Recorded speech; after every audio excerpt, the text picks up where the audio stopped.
Yo, hey, what's up, everybody? Welcome to the show. This is the Xbox Ultimate Podcast, episode 138. Thank you for tuning in, either watching live or after the fact. Appreciate each and every single one of you for taking a part in everything that we do here on Fun Speculation. We had some fun shows this week already with FSP on Monday and PM in the PM yesterday. Lots to talk about still. There's not a whole lot of big news really, but still lots to talk about. So we're gonna have a fun show today. Got an awesome panel here with Fuzzy Belvedere joining in. What's up, Fuzz? What's up, everyone? Glad to be here. Just, man, Twitter, it's definitely its normal, I guess I can say it now, shit show. But yeah, just can't wait to talk about some of this stuff, these double standards, but it is what it is. Yeah. This is a double standard show. I've been trying to the past week call out double standards. It's been a little bit of a mission, and I think more of them showed up today. So we're gonna have some interesting conversations around that as well. But hey, Psycho, how are you? I'm doing fantastic. Of course, I've been playing the Diablo 4 beta or server slam, should say. Server slam. You got to say it like a wrestling event. Server slam. So, there you go. Yeah, I've been playing that here and there, and been playing a little bit of Marvel Snap on my phone, and it's pretty much enjoying this thunderstorm that we're having here in Florida. Oh, nice. That's great.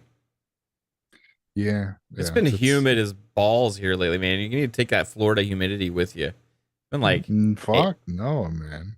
It's so freaking humid.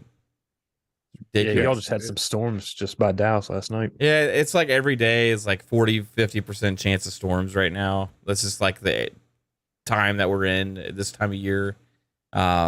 It's just always humid outside.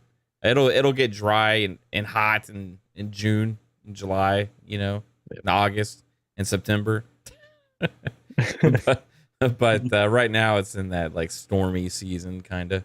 How are you doing, Jasper? Our Fun Speculation weatherman? It's doing all right. I watched Reed Timmer go through a tornado today. That was pretty cool. Oh yeah. He finally got one. Yeah, he parked his car right in the middle of it and just let it go over him. Yeah, right on. It's cool stuff there.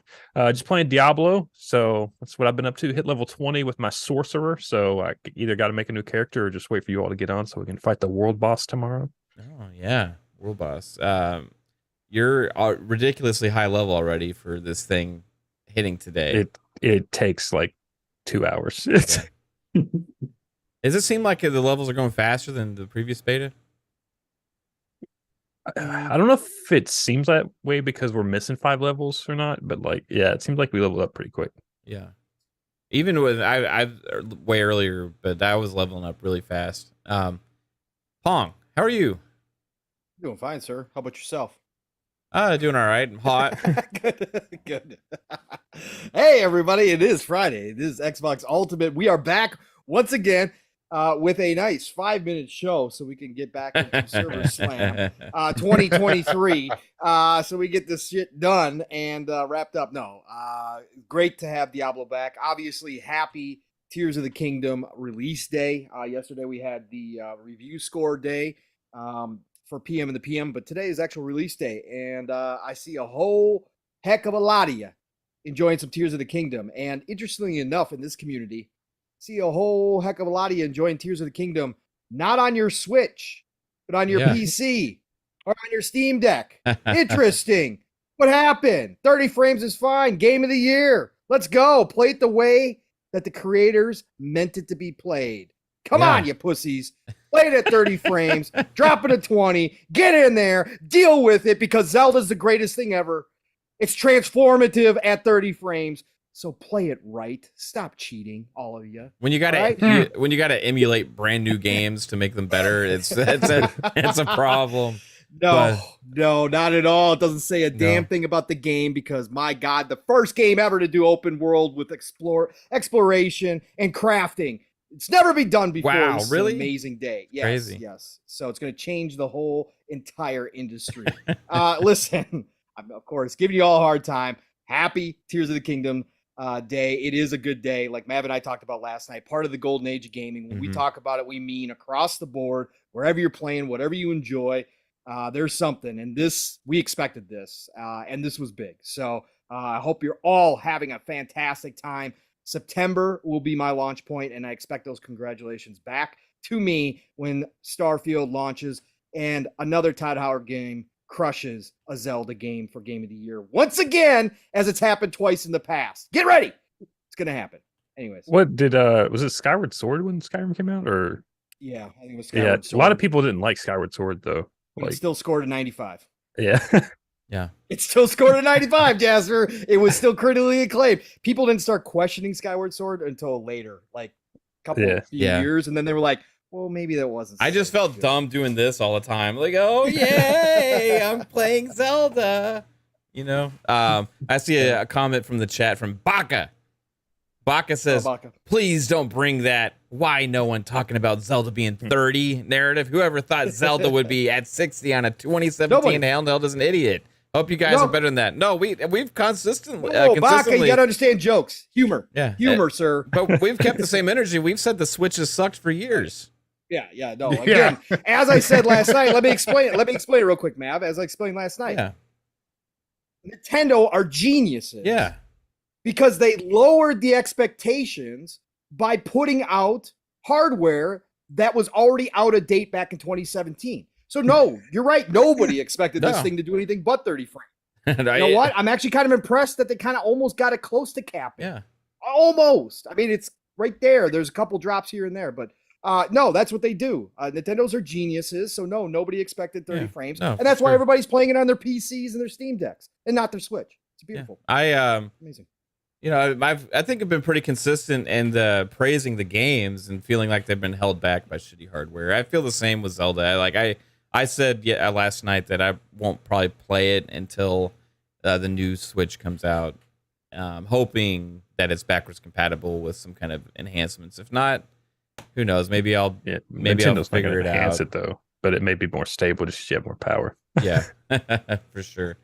But yeah, I think everybody always thought this was going to be 30. It's just funny that you do see some people 100%. say that they can't play 30 and then they play that, right? Okay. Exactly. It's Nintendo and So- Zelda. You know, I'm one that has a big trouble. Now, I've also said that like in handheld mode, it's not as big a deal with some games. Like it's something with a smaller screen. I don't know what it is, but that kind of takes some of that away. But like blown up on a big screen, it makes a big difference. Also, maybe if you have, you know, FreeSync or VRR monitor or whatever, it might help a little bit, you know. But yeah, it's nice. The great games that on the Switch. I think Nintendo's an amazing company. I think they just screw over their consumers by not giving them a good piece of equipment to play the games on. That's just my opinion, but it is what it is. But yeah, thanks everybody for being here. That's kind of almost a segue into like some of our main conversation here. And like, there's not a whole lot to talk about. We had some ABK news and stuff like that with the gamers lawsuit. It looks like the judge is not going to give a preliminary injunction probably, and they're also not still going to probably hear the case, although it could be thrown out before it gets to trial. Besides that, you know, there's EU, according to, how do you say it again? Reuters. Rooters. I always want to say Reuter. I always want to say Reuters, man. According to Reuters, I'll say it the way I want to say it. I don't care what their name is. According to Reuters, And I'll say roof. God damn it. yeah. I don't work on no roofs here, Pong Soul. Rand says it that way too. Does he? He's definitely Midwest. Yeah, Jez was giving him a hard time today. A roof. on Xbox too. Yeah. Yeah, it's apparently, you know, I'll believe it when I see it, because we were told this before as well with the CMA. But according to Reuters, that they may actually EU approval may come in this coming week. As well, as early as the 15th, maybe by the 22nd, I think is the latest. I think that could happen. So we'll see what happens there. Besides that, there's not a whole lot of news. There's some PlayStation news today. If you were excited when those two guys hopped on the stage 2 years ago at the Game Awards and Keighley said, hey, you see these two guys? They're making a PlayStation exclusive funded by PlayStation. Their name's Deviation Games, and they're really pumped and excited for the future. And let's all celebrate that. And they even brought him on stage and talked. Well, guess what? Like, that studio was just hit with massive layoffs, unfortunately. At 90 Remember that studio? Remember that studio so? too, Mav?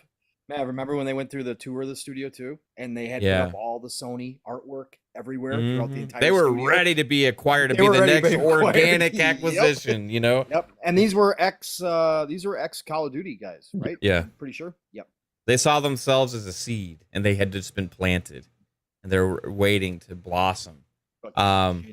Yeah. So according to some in the PlayStation community and podcast, one mainly Colin Moriarty, might just be a sign of quality control.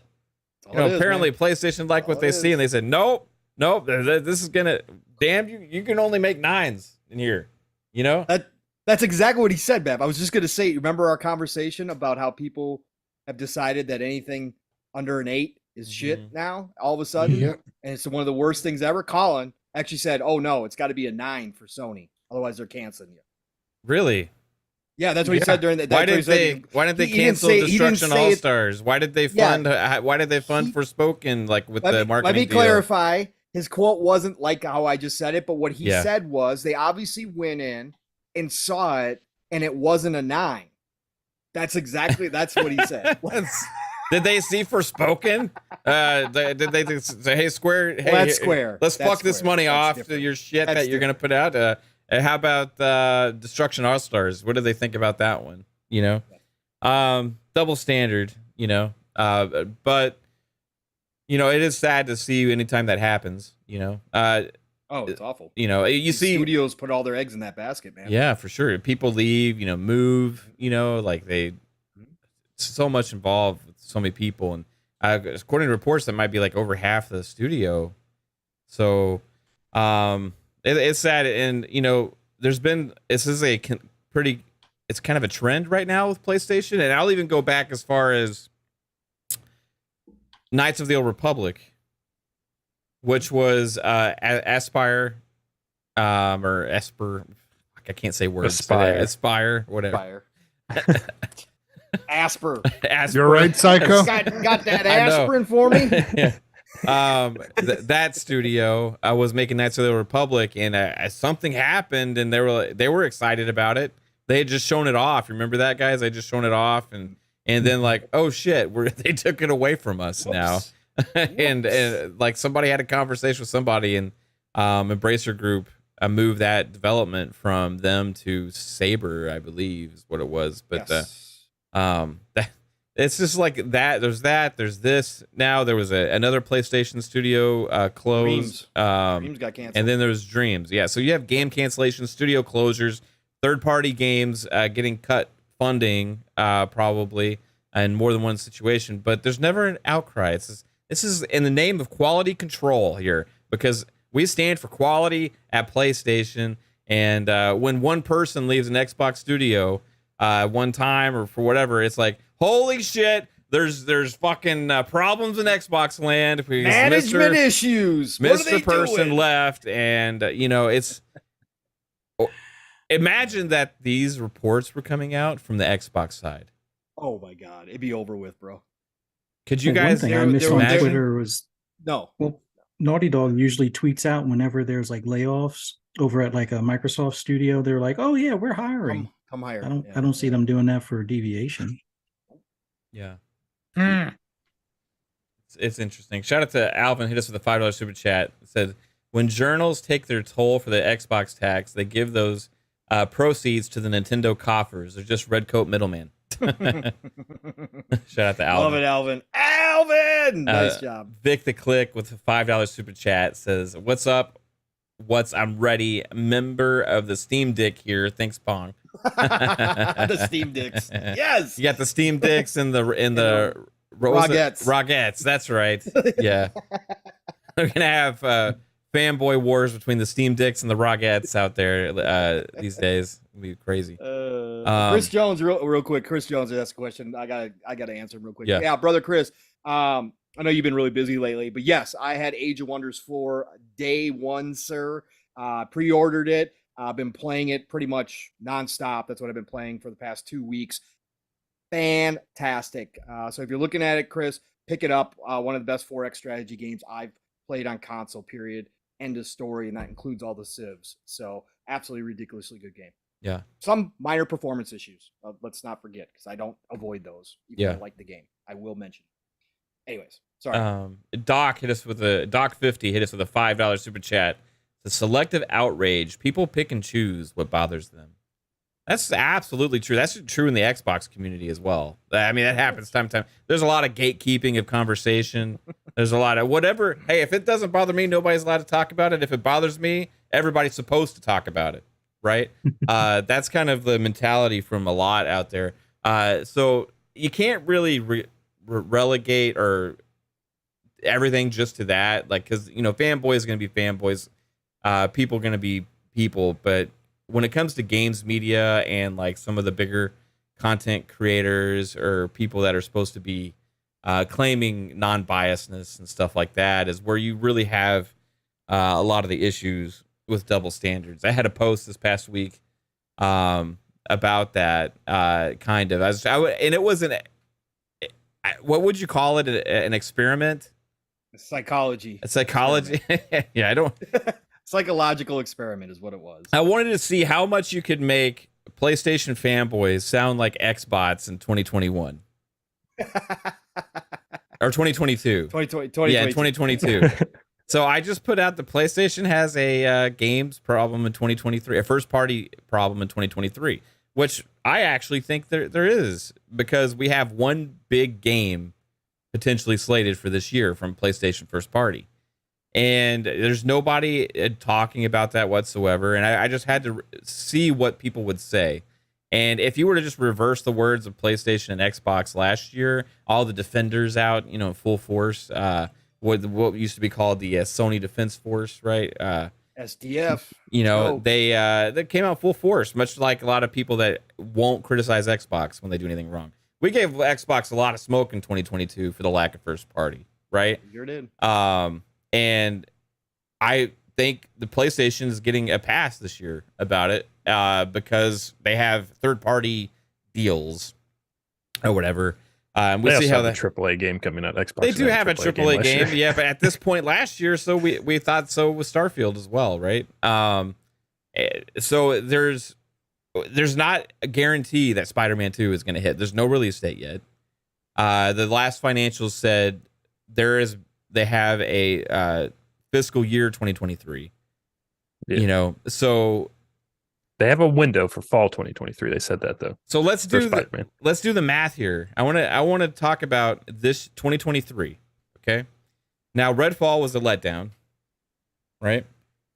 So far, to some, and some people love it. Regardless to Xbox, I would say it's a letdown because they don't like seeing big games that they hype up and market like crazy, drop 50s on the reviews and see this much backlash from the community. Xbox, it's a letdown. It was not the game they needed. No. However, you still had this year Hi-Fi Rush hit, and it had it's like an 89 on Meta. It could have broke 90 easily. It's a high quality game praised. A lot of people thought it could be a game of the year contender early on. Massive success. Shadow drop, surprise, right? So you have that. Then you have Age 2 Definitive Edition came out to massive praise, right? Hey, RTS has never been done this well on console. How can they possibly do Age of Empires this well on console? Has more players than Hi-Fi. Yeah, and Phil said in the interview it has more players than Hi-Fi. So you have Age 2. Then you have Ghostwire Tokyo hit Xbox this year. Now some people say, well, it was on PlayStation last year. It doesn't count. Well, it either counts for last year or it counts for this year. So pick one. Which one do you want? Because it's an Xbox first party release, right? If VR games are counting as exclusives. Yeah. We can count those. If you count it for last year, then guess what? Xbox had a AAA game launch last year. Right. If you don't count it for last year, then they had another AAA game launch this year. Either way, it's got to count for something. They finished making that it game. doesn't count because Bethesda was still making that when, so.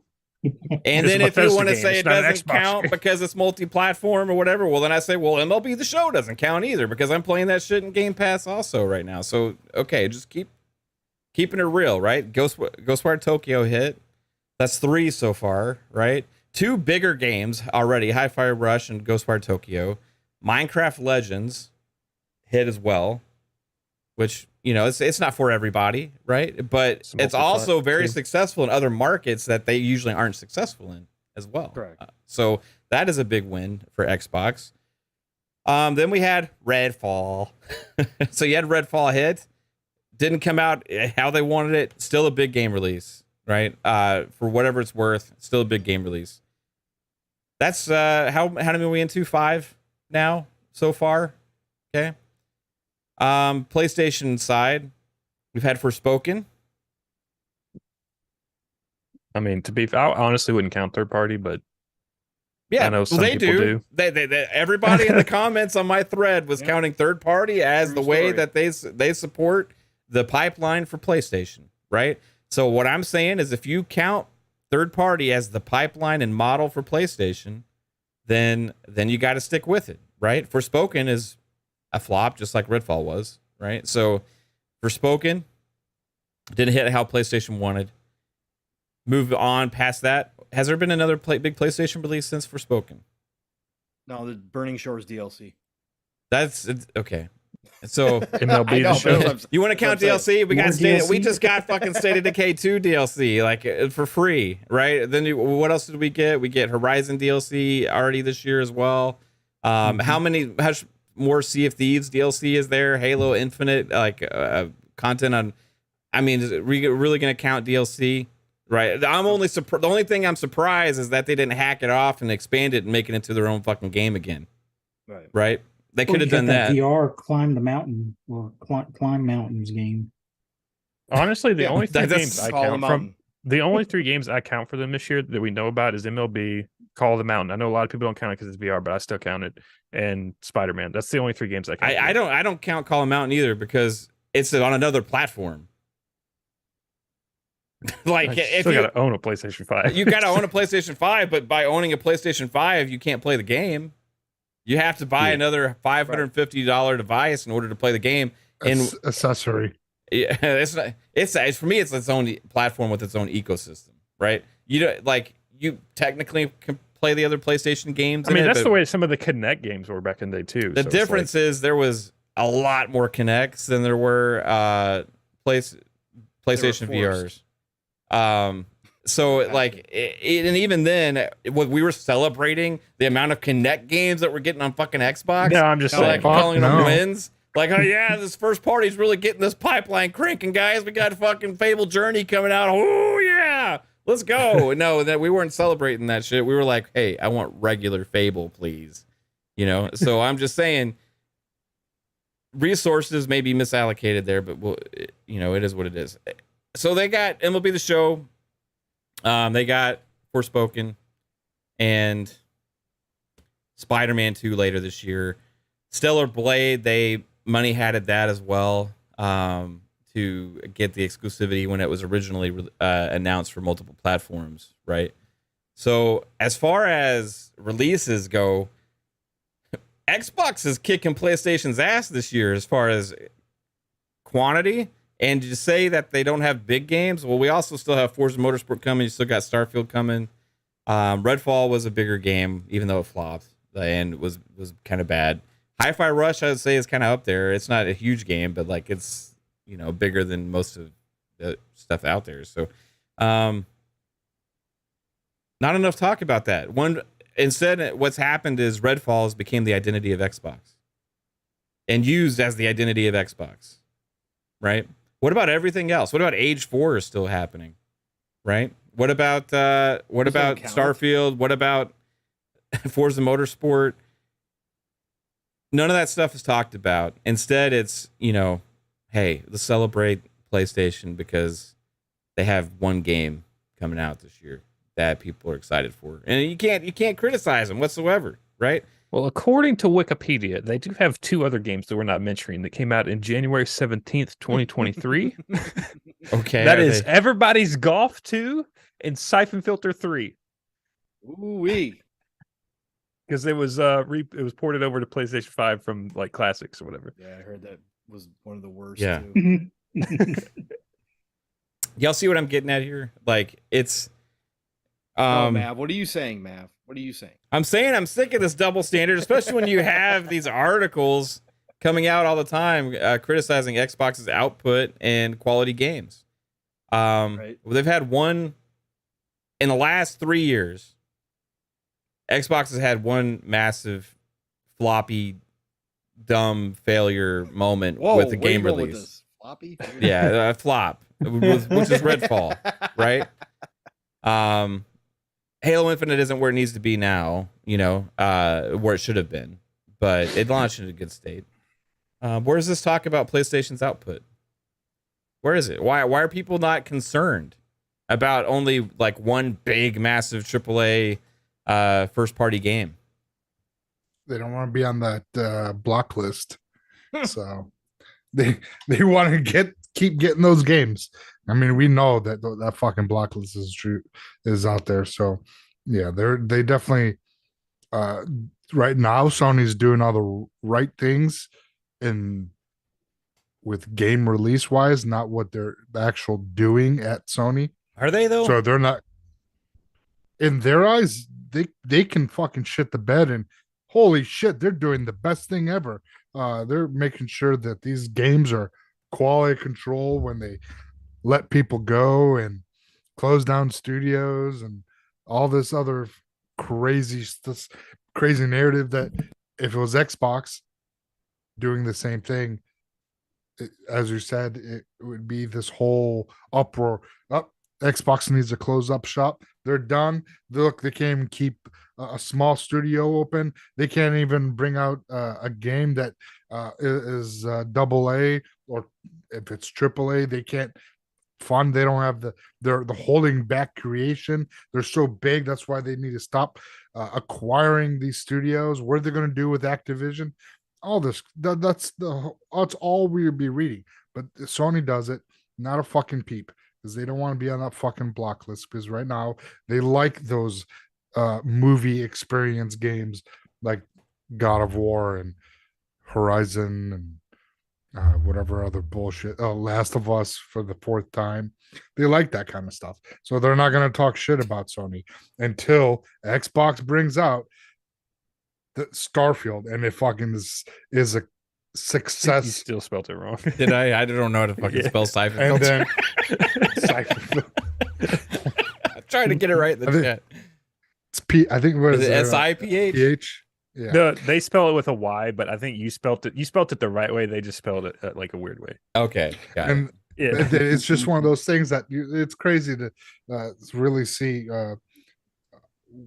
with Xbox. Back to what I was going to say, Xbox has to hit with these games. They got a head to hit with Starfield, and when Starfield comes out, and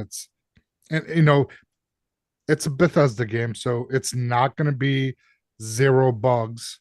It's going to have some bugs. It's just the amount of bugs is okay, because we saw with Jedi Survivor, you can have bugs in your game. Your PC version might not be fucking working, but it's okay. You're still going to get in the fucking 90s, as long as you write a note and that note promises you're going to fix it.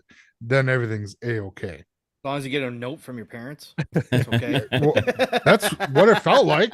It's like, okay, Billy's going to fix it, so we're going to write it out like there's nothing wrong with the game, because obviously that's what it felt like.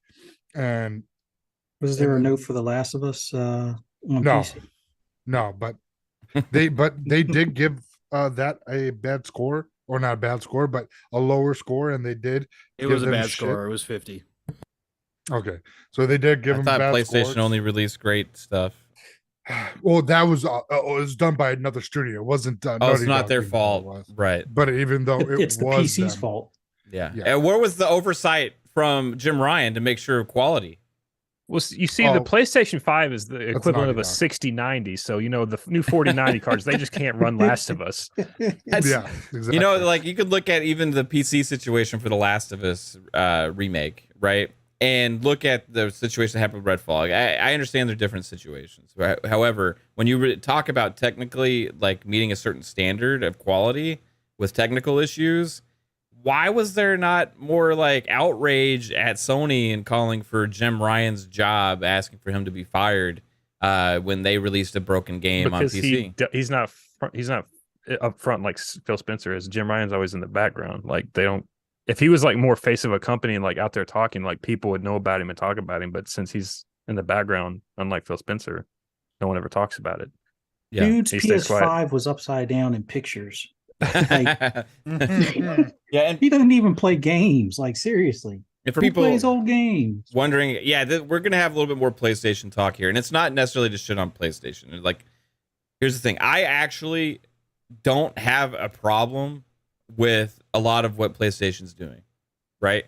Just bottom line, I think that they're fine. I think that they're doing a lot of great games, and they're going to release a lot of great games. I'm not concerned about this year, right? The point of this conversation is the discussion that you see around the gaming community, around games media, and pointing out the double standard that happens consistently and constantly regarding PlayStation held to a lower standard than everybody else. Xbox held to a different standard that really like no company really meets. I'm just being honest. Like we can look at all these companies and they've had their failures. Xbox had one bigger one or a couple weeks back with Redfall now, right? But it's become this point like of like contention within even the Xbox community, within the gaming community, within games media, talking about a bigger problem. What's the bigger issue here with Xbox? What's really going on behind the scenes? Why can't they release games? Why can't they release good games? When we see these same situations happen at other companies, and this year especially, things are not even as good going on at other companies, but yet they are not discussed whatsoever. So that's why I'm bringing this stuff up.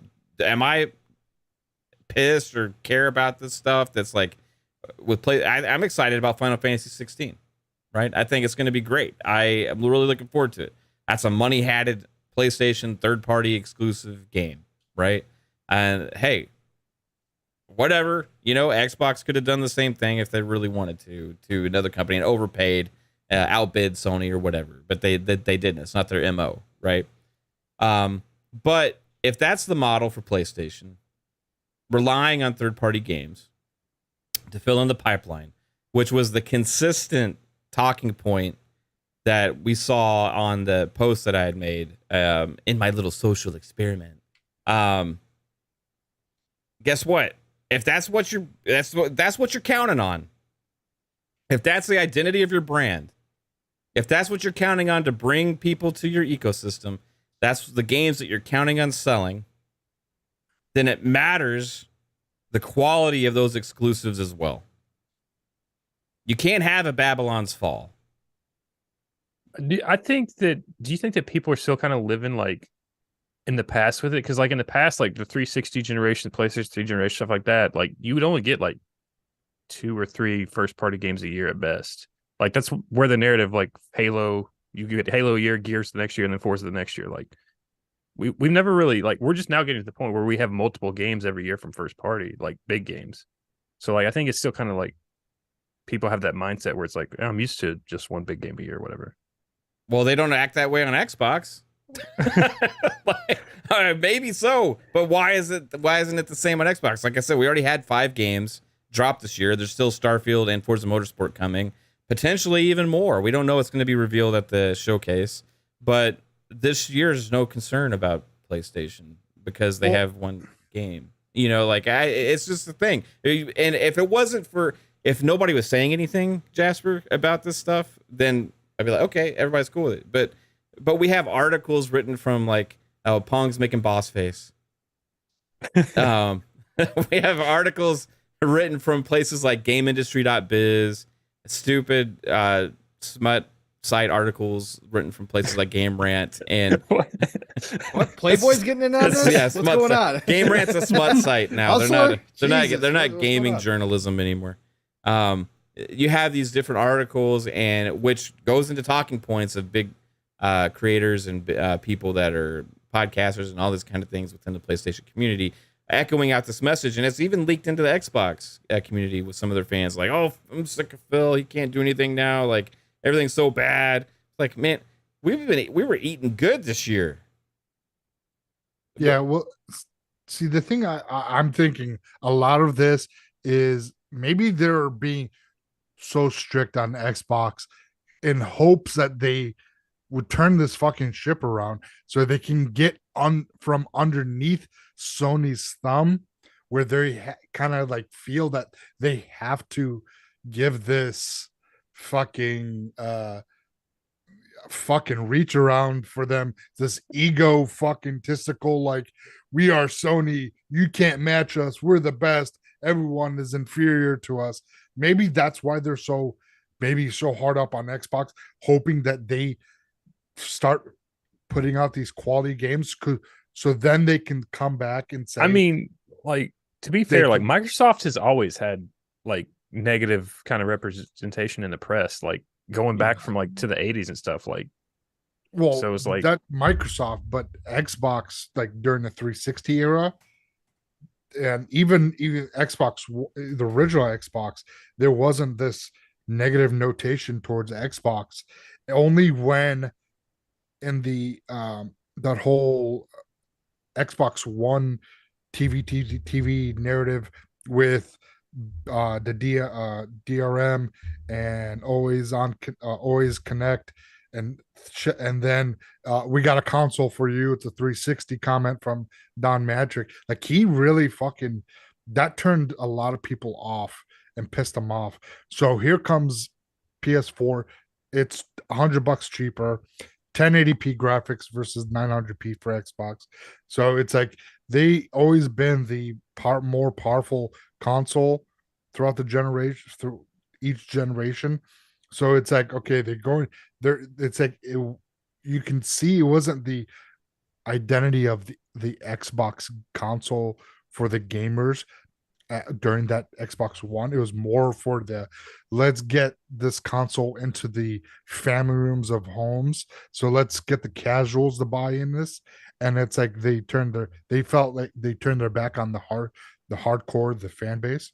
So I think that they have that negative taste, and then just that whole generation in the beginning, even though PS4 had a very soft launch titles versus Xbox, it was just that notation that it was a better console because it had, I think it had Blu-ray, correct? Both? Yeah. Did both have Blu-ray? Both in last generation had Blu-ray. Yeah. Okay. It was only Xbox that had the Ultra Blu-ray for the Xbox One X.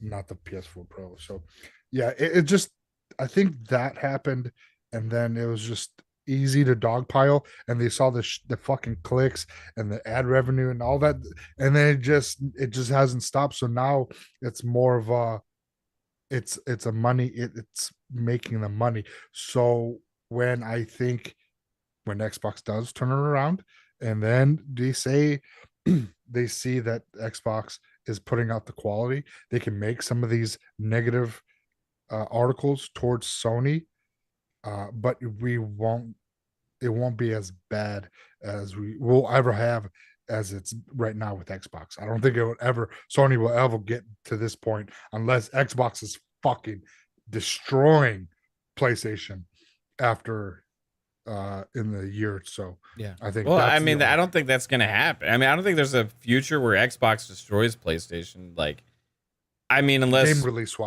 game release wise and quantity, they're already doing it this year, and nobody gives a shit. Yeah. Well, like they're already doing it. Like they're absolutely annihilating PlayStation this year with game releases.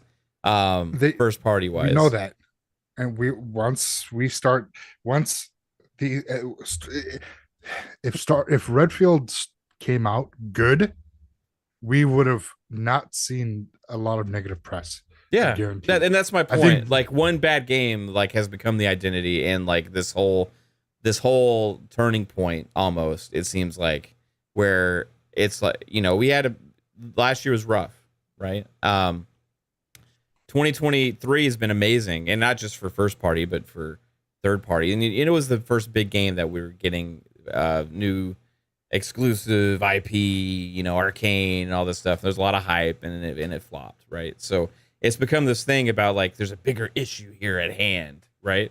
But you know, to be honest with you, all companies have these moments, and people have short-term memories. You know, like Days Gone didn't hit how people wanted it to. You have Forspoken this year alone hit not how people thought it was going to. You even had Square's financials come out today. My God, maybe they need to think about a different way of doing business and taking third-party exclusive deals for PlayStation, because Square they're going to have NFTs. Yeah, they sold off all their Western studios to make NFTs. Yeah, no, man, I think it goes back to the point that we've talked about before, is that Sony, whether right or wrong, because like you said, every company has its problems. Again, Pokemon for Nintendo didn't turn out great by any stretch. It's gonna sell like crazy because nobody cares about the issues, right? Because nobody cares, you know? right? But it's that built up goodwill bank that, and again, yeah, I can hear everybody screaming, but they've done, you know, the PS3 era, blah. It's the same way people buy Apple phones every year when they fuck you over. Correct. It's just they have this goodwill bank built up.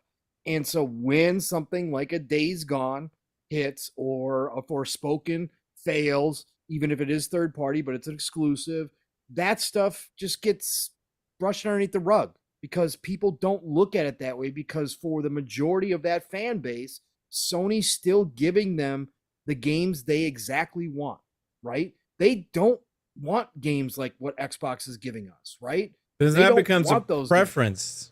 Right? Correct. But that's the preference that's been trained as quality, right? As the premium experience. As that's the only thing that matters.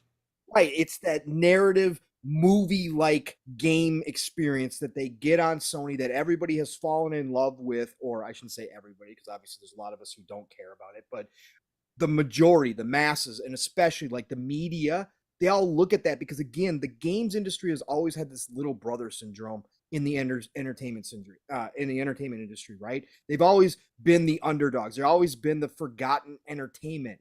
And they've always been like, hey, notice me. Like, that's why Keighley does his Keighley's the way he does. He wants to become like the Academy Awards, right? He wants to bring that, which I think is a good thing.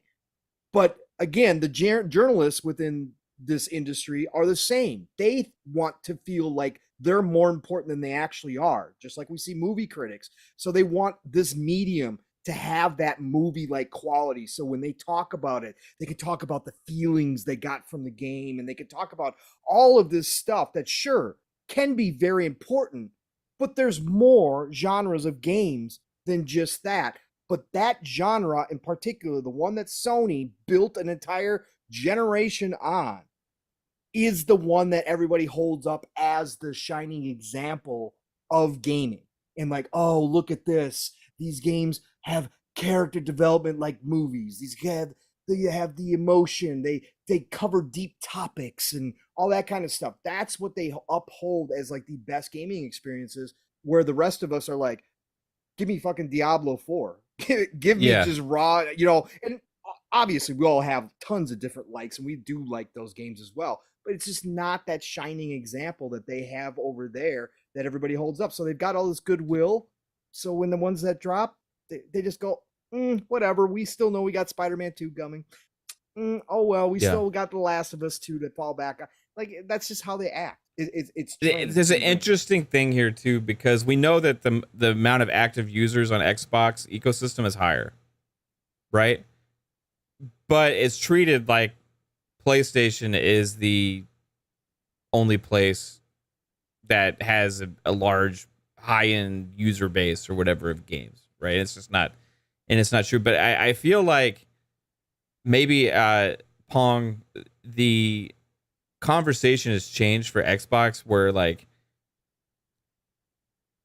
a lot of gamers still having their mentality where it's Xbox needs to be Xbox versus PlayStation, right? They need to go 1-to-1, head-to-head with PlayStation. It's like, what are your big games versus our big games? And let's go head-to-head and like see who comes out on your. And I admit that was awesome back in the day, right? Because you had the E3 moments, you had all that stuff. You know, he's got the great big games this year, all these kind of things. But it, like, in a way, like Xbox has moved past that and is now just more focused on, hey, let's just get a bunch of games, and we have all of our investment with our first party, and we're gonna have a lot of different variety with a lot of different stuff. But they're not focused on having to like go toe to toe with PlayStation, because they're not just in the console business anymore of trying to use these big games as commercials to sell hardware and allow people to buy more software. Right now, it's like everybody already has all the software, all the hardware. There's like, if you want an Xbox, you have a PC, you have a mobile device, you have a TV that has the app in it. There's plenty of hardware out there, and they're going to keep selling Xboxes because there's a console fan base, right? But it's no longer isolated to just that business model. So they have so many different investments in different things that the gaming community at large and like the games media and especially like the enthusiast community don't give Microsoft any credit for, right? Like they don't get any credit for Age 2. No. Right? I mean, or Age 4 even hitting this year. It's not just like the gaming industry. Like every industry, like pretty much has something like this. Like even like the phone industry, like the Apple Android battle's been going on for years. Like Android can come up with a new thing, but the second Apple does it, it's like, oh, Apple invented this. It's like, no, it's been on Android for fucking 5 years. It's well, like, no, you're absolutely correct. Because again, Apple and Sony have created the image in a very similar fashion. Sony, I think, has looked over. Sony did it way back, right? With the Walkman. We had that conversation before your time, Jasper. So when Sony dominated electronics, that's what they built. They built the same type of empire, and then they lost it all. And then they got the PlayStation. Then they looked over and saw what Apple was doing with the phones, and they kind of imitated and built upon what they already learned when they dominated the electronics market. That's why their marketing is genius and it's off the charts and it's awesome. And they know how to do this, but they are similar. They've created this image that we are the premium brand, and that if you're not here, you're less than as a consumer. And it sucks. It's terrible, but it is what it is. Like you said, it does happen. But what it does do is it creates a extreme fan base, right? For the enthusiasts, for the real hardcore, the ones that do just like Phil said, you know, when he talked about making sure that the console players are taken care of, because they're the enthusiasts, they're the ones that spend the most money, that's what it becomes for those people. And it just doesn't stop. Like there's no like, oh, maybe I'm wrong. Like how often do you see an Apple enthusiast go, maybe I should go get that Galaxy S23? Hell no, they ain't doing that. They find every reason in the book why that still sucks. So you're absolutely correct on that. And again, this is talking about the enthusiasts. This is not the general people. This is the loudest. These are the people, again, spending the most money. That's what they've wrapped up in this, and they've done a great job. And they've created the narrative, and they control that narrative. Again, it's no different than Nintendo. And to your point, Mav, about how Phil's going to go about this, like he said, he's not going to try to create he kind of took a shot at Sony yet again, saying, I'm not looking to create the one game to rule them all, right, like Sony did. But I will say, and we've talked about this, great games might not affect the console base like it used to when everybody reset. I'll give Phil that, but great games still will draw people to your ecosystem. And to your point, Mav, that's ultimately what Phil and Xbox and Satya want. We don't care how you get in our ecosystem. We just want you playing your games in our ecosystem.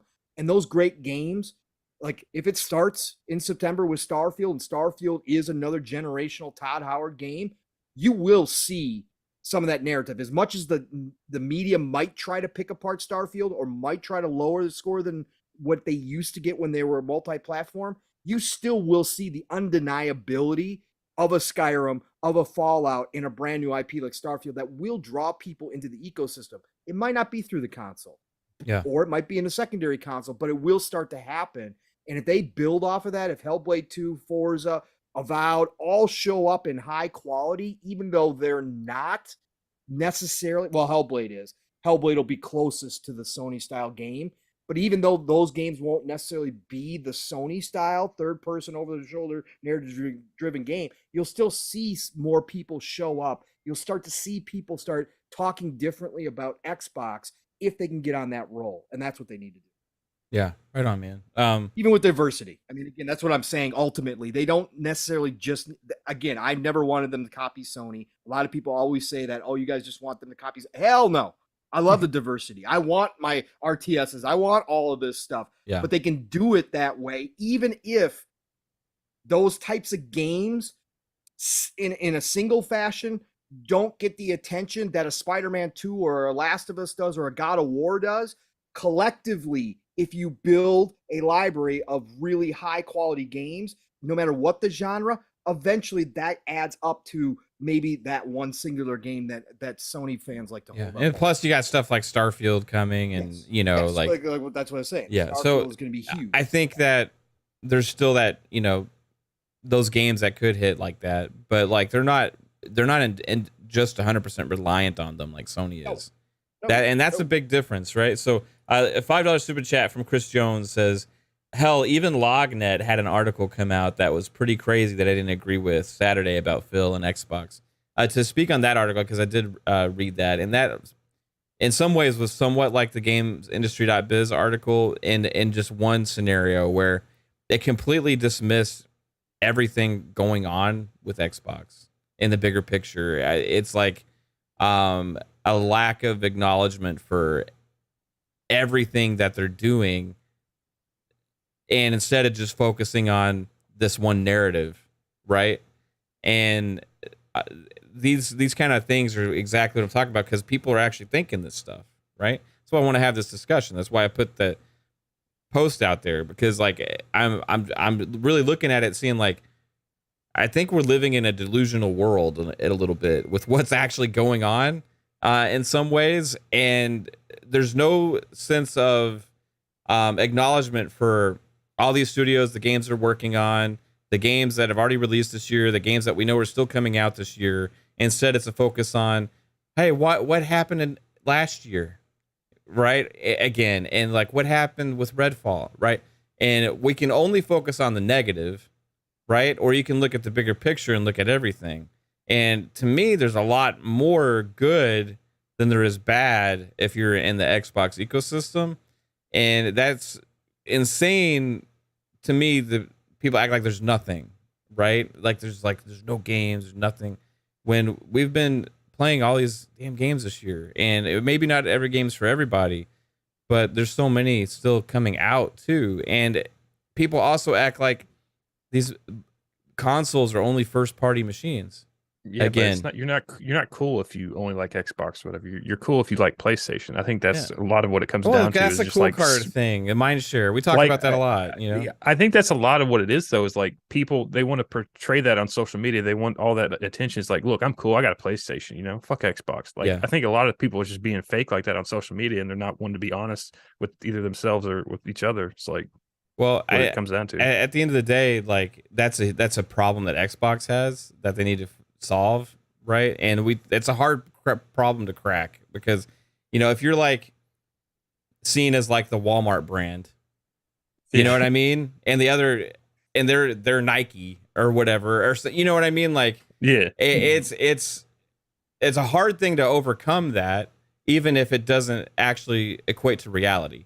Right. If something is perceived as lesser, regardless, you got to overcome culture at that point. Yeah, and that's exactly. Like, and that's the Xbox One era, early Xbox One, late 360, that whole time period. That's the damage that was caused then, right? Because they had the cool card in the 360 era, and then after the Kinect, they lost it towards the end. Exactly. They started closing studios, all these kind of things, and it's been hard for them to get that back. But they're not getting credit enough for the things that they've done to actually be in the way better spot. And yet faults from in this scenario, the Nike, right? Who was like, we only got one shoe this year, everybody. You know, like it's like, hey, that's cool. You know what I mean? I'm sure it's gonna be fine. It's gonna be great. You know, brand new Jordan. Yeah. So it's all good. But before we get to you, Fuzzy, I want to get to one super chat real quick. Face 23 BKNY with a $20 super chat. I appreciate you. Thank you so much. Very generous. Says Sony also releases games like MLB The Show, Ratchet and Clank Rift Apart, Returnal, GT7, Sackboy Adventure, Astrobot. Yeah, they do. Just like Xbox also releases games like Minecraft Legends, Hi-Fi Rush, Psychonauts 2, Flight Simulator. Yeah, Age 2, Age 4, like Tactics, exactly. Yeah. So I get what you're saying. Yeah, we're saying, oh, they're only this big, AAA massive game machine, right? And they do these other things as well. They do, and there's not a lot of those this year. Like if they had those this year as well, I'd be like giving them credit for it. But they don't. They don't have a Sackboy Adventure this year, a Returnal this year, a GT. Sackboy Adventure's gonna get people buying it. Yeah, but regardless, like still, like they have MLB The Show, which is a yearly release, and we get to play that in Game Pass, and then they have Spider-Man 2, and that's really it. And there's no guarantee on Spider-Man, right? They've been making a ton of studio purchases as well, and they have plenty of studios that, yes, they've had a consistency that you haven't found on the Xbox side per se over the past, let's say, 4 years. But at the same time, they have plenty of studios that they could have lined it up differently and had a couple, 2, 3 AAA games out of their first party studios. But they decide to go up, front load the generation. They went all in. And obviously the pandemic threw a wrench in there. And so now you wind up with a year like this. And it's just that we are simply stating that they should be kind of held to the same standards. They shouldn't have a year like this with one game. Yeah. Yes, it's a big game. I give it all the credit in the world, but they should have more than just third-party exclusives. That's all. Yeah, and I think it's a problem if that is your model to fill in your pipeline. Yep. Right? If that, like, I don't mind them doing it in addition. Oh. I've said Xbox in the past should have done that, especially while they're transitioning last year. Getting all of their stuff in the pipeline. Well, they tried with Stalker too, but like again, they had so many like games that they tried with, but it just world events just kept fucking them. Yeah, really bad luck with third-party deals. But what were you gonna say, Fuzz?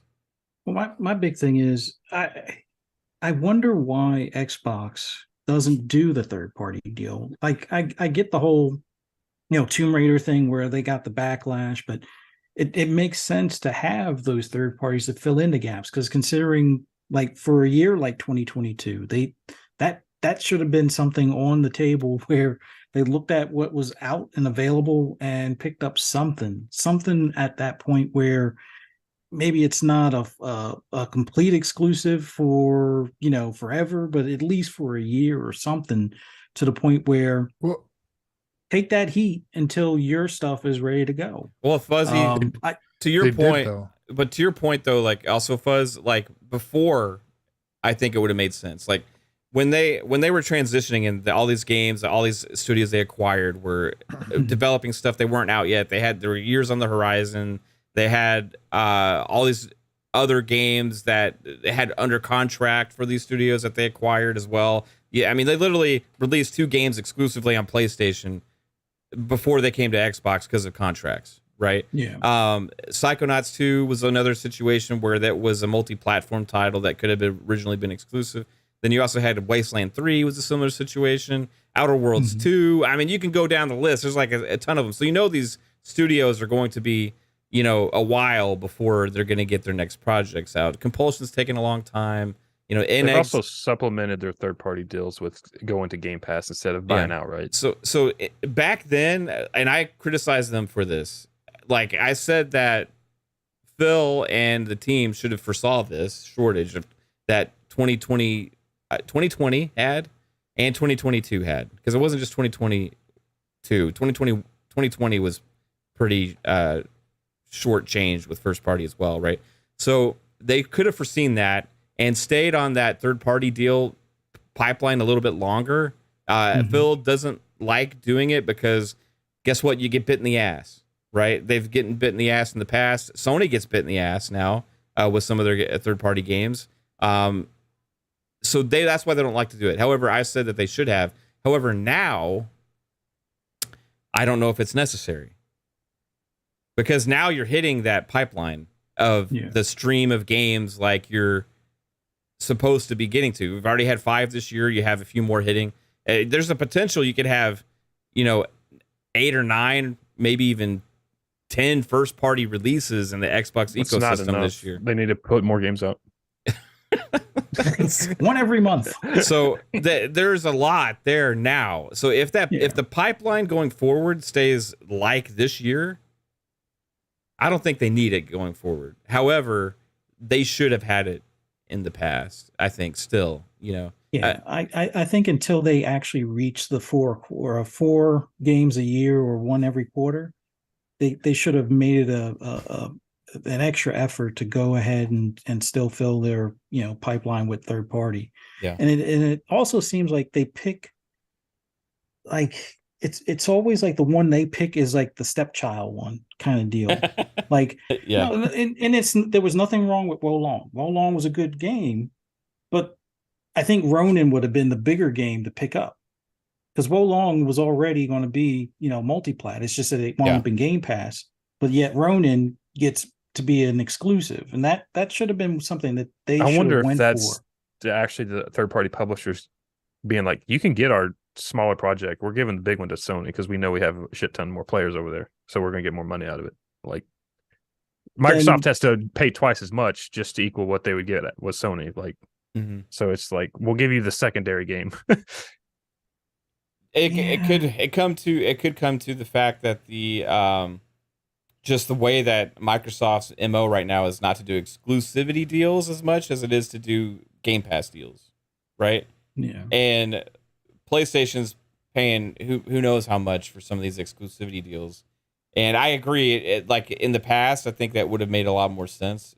Going forward, though, they have so many studios they got to manage and maintain and fund and invest in to get this pipeline where it needs to be and where they seem confident in now, right? That I don't know if maybe doing one occasionally, but they don't need them now like PlayStation does. Because if PlayStation didn't have those, they would be in some, like, what else is there, right? Like, really think about it. Like if the PlayStation didn't have those third-party exclusivity deals, I'm sure they'll have something smaller comes out that they haven't really announced yet this year. But again, it's not that big. No, I wanted to say something with Fuzzy. They did have something lined up for in 2022, and it was Starfield April. and Redfall. No, it was Stalker 2, but because of what happened with the global issue, that it did come out. So again, it's like Xbox has things ready, but then something happens, and same thing with Atomic Heart that got pushed back. There was just a lot of games that they had, and they all got fucking delayed. And it just it's unfortunate that Xbox relied on it, and then they're like, oh fuck, we don't have anything from us for 2022. Shit. Minus Pentiment, Grounded, As Dusk Falls, and the High on Life. Either that's exclusive or timed exclusive. We're not sure yet. Things along that nature, but they could have definitely gotten a couple other games to kind of fill in, but it's again they supplement a lot of that with Game Pass deals too. Yeah, and the issue is also comes around is that Sony fucking money hats a lot of these really games that they know that people will want, and they just hurry up.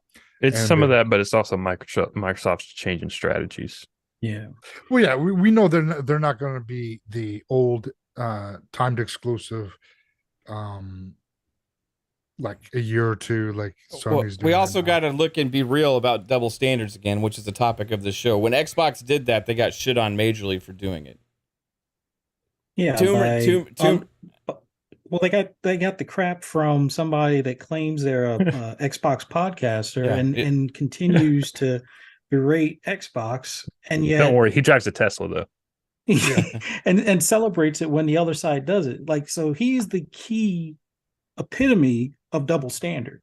So why should they even listen? Like, in all honesty, I think it would be for the best for somebody like Aaron Greenberg to be like, oh, so it's bad for us with Tomb Raider, but it's good for Sony with, Final Fantasy VII, and just never deal with him again. Never give him another interview. Never, give him another, insider exclusive.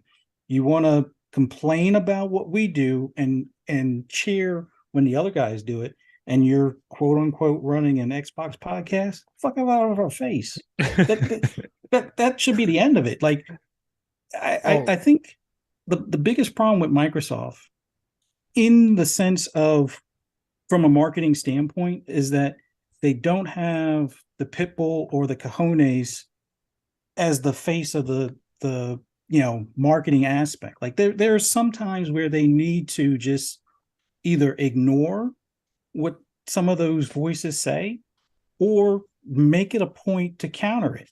Kind of like what Aaron did with the whole, thing about Hi-Fi Rush. They need to do more of that, more consistently, like the day of, to squash stuff. And I think that's part of where all that doom and gloom comes, because anytime they sit there and be quiet, it festers and it keeps on festering. And it's like, oh, well, they're quiet, so it must be true. So let's, throw more crap at the wall kind of thing. Oh, they got more controllers. Where's the games? It's like, I don't know. Like that, I would say that is a fault that they need to, possibly reconsider, because it does wind up having it where it overshadows everything they've accomplished as far as like the games that they've released. Because instead of the people focusing on like the games that they could be playing right now, like Ravenlock, or the case of the last case of Benedict Fox, or any of those games in Game Pass, it's like, oh no, it's doom and gloom. They keep on talking about games that we don't have. No, they're already in Game Pass. So it's like, as much as you're talking about controllers, why don't you pick up one and play Ravenlock? Or why don't you pick up one and play the last case of Benedict Fox? Like that should be their counter. It's like, we hear you about the controllers, but it's just in time for these games in Game Pass, or something along those lines to just shut that shit up. Like that's the annoying part. Greenberg. But I don't know. Maybe he's kind of like pigeonholed to not be so aggressive. Like, that's not our image. And I don't know. It's because I know they were kind of along that lines with Stein on social media prior to ABK. It's like this whole ABK thing has got them walking different, and they need to stop, because it didn't really help them. Like, if the EU approves next week, who knows, whatever. But if they do, it's time to just stop. With this. They're still going to play nice with the media, just because they always get shit on it. They think playing the nice guy is going to get them out of it. So, which never will. But playing a nice guy, like they say, nice guys always finish last, kind of thing. Well, there is some truth behind that. If you're going to, at least in the face of the public, I mean, you could stab them in the back, or pick their pocket while you're at it, kind of thing. But if you're always going to be Mr. Nice Guy smiling while they're throwing poo in your face, it's like they're going to keep on throwing poo in your face, and I don't know, it's just annoying. Yeah, no, and that's the thing that we've kind of have seen, that they've kind of took a step back, like all the way up to this point, pretty much the start of the generation, 2020, 2021, and this first half of 2022, we all thought they're going towards the right direction. They're doing the right things. And then, one thing happens, a couple games get delayed. And then it was just like, after that, then it just snowballed out of almost out of control. And they're trying to bandage it up, but yet still trying to deal with this ABK thing. I think this ABK thing has really hindered them with what their true message, and we get it, but we also want fucking games to play that, you know, because I finished, I played Ravenlock, played it. It's a fun game. Yeah. I'm not gonna try it out. It's a different take on Alice in Wonderland through the looking glass. But it's one of those games that it's not getting, like, people want to brag, unfortunately. And, it's like that Starfield, that's going to be a bragging point. But you're not going to, we got games. Oh yeah, it's little kid games. Well, not really. If you try to play it, that game it's more difficult than you really think it is. It's just because there's no map, there's no hand holding. And that's what a lot of what Sony fan base likes, is that hand holding, because they don't like difficult games except for they like Souls games. Bloodborne. Come on, man. Yeah, they like not all of them. Not all of them. Not every single Sony fan loves Souls games. Yeah, there's a niche. Well, not every Xbox gamer loves Halo, so it's like yeah. I mean, that goes for every game. But yeah, I say PlayStation gamers don't like difficult games. Well, I mean, come on. When you play God of War and you're getting, look, there's a button over there you should hit. I literally walked to this door and didn't have a chance. You know, I don't know either. I'm gonna let him keep giving him rope here. Yes. I don't know if I'm with you on this one, Psycho. Yeah, no. Story mode. Now we gotta start giving an Iron Lord's King David kind of freaking warning that Psychonauts thoughts do not reflect the Fun Speculation Network nor the rest of the panel. You don't enjoy your popcorn with your games? I played a lot of PlayStation games, and they're not difficult outside of Souls. All right, outside you playing of Souls, on the hardest level? No, I'm playing on the level that they made the game for. Yeah, I would say that Halo's not hard. I mean, either. Halo Infinite is the easiest Halo they've ever made. Yeah, I mean, our Xbox games by nature are hard. I wouldn't say so either. Yes, Forza Horizon is like Souls of racing. Like, it's ridiculous. I'm trying to look at examples of an Xbox to think about man, we really love this fucking challenge of difficult games. I just got my 5th house in Age of Empires, then the whole fucking army rolls through. Is that why you have a technology score of 80 or an R? Less hand-holding. Forza's unbeatable AI is definitely harder to beat than the hardest difficulty for GT, Sport, and 7. So even the Sophie AI is not as hard as Unbeatable. But then again, Unbeatable, I think, cheats. So that's a whole nother story. Yeah. This is Age 2 is so difficult for Psycho. That's why he can't get an army. He's builds 3 characters into the entire match. We're an hour and a half in. It's like, man, these Xbox games are so fucking hard. They're not as hand holding as Sony games. That's all.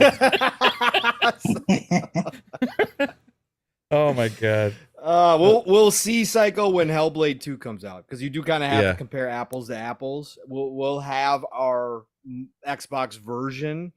It won't be obviously 1-for-1, but we'll have our Xbox version. We'll see how they do that, handle that kind of story narrative driven game, and see if it's kind of the same thing. I would say Returnal's pretty hard.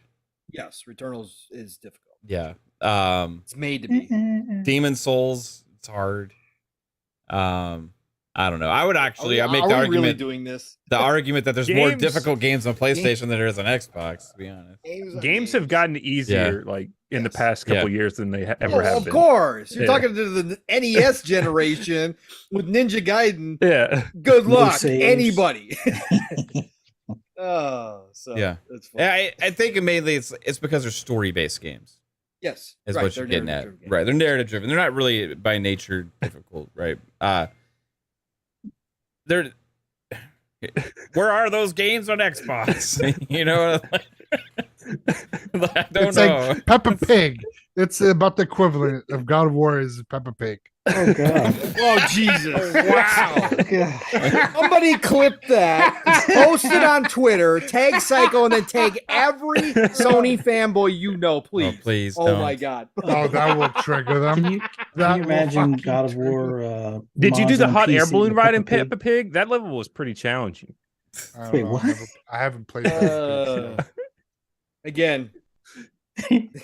the thoughts of Psychonauts do not reflect the Fun Speculation Network nor any other member of this panel. We were They are having his own. We're having a great discussion. I'm fucking lost now, man. I don't even know where to go from here. What were we talking about? Making Microsoft games easier. Add Clippy. Wow. Yes. Hey, you should excellent. try doing this. But yeah, I just ultimately there's a big double standard that I think needs to be. See, Corey believes he's on my side, so there you go. There's a big double standard that needs to be brought attention to more, right? And I feel like bringing attention to that might make people understand more what Xbox has going on.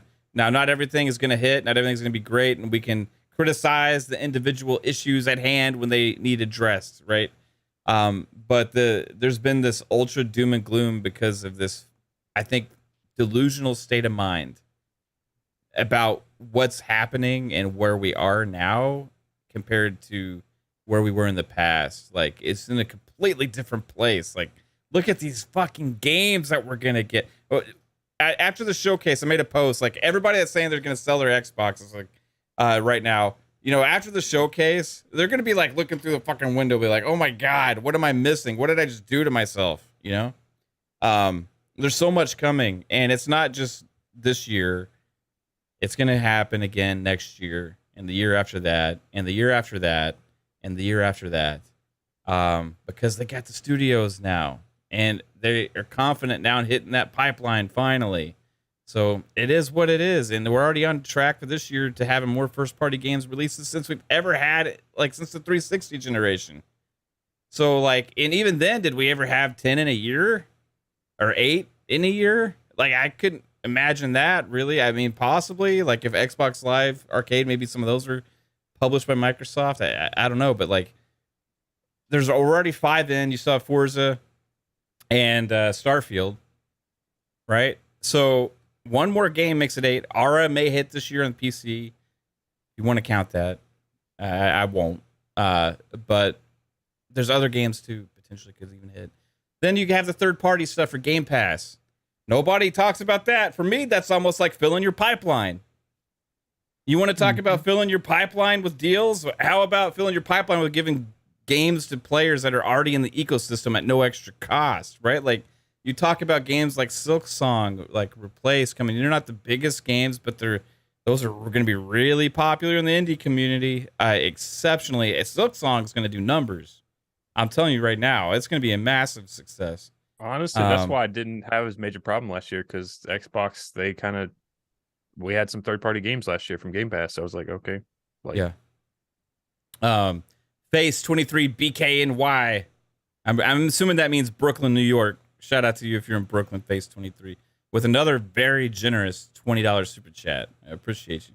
It says Xbox has a lot of self-inflicted wounds. The 12-month showcase they did, 100%. We gave them a lot of smoke for that.